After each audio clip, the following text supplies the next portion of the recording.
இல்லாத ஊரிலே அடி ஆண் பூ கேட்பதில்லை. பெண் இல்லாத ஊரிலே கொடிதான் பூ பூப்பதில்லை. உன் புடவை முந்தானை சாய்ந்ததில் இந்த பூமி பூ பூத்தது.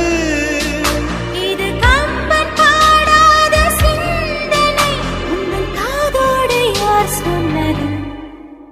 புது வெள்ளை மழை எங்கு பொழிகின்றது. இந்த கொள்ளை நிலா உடல் நனைகின்றது. இங்கு சொல்லாத இடம் கூட குளிர்கின்றது. மனம் சூடான இடம்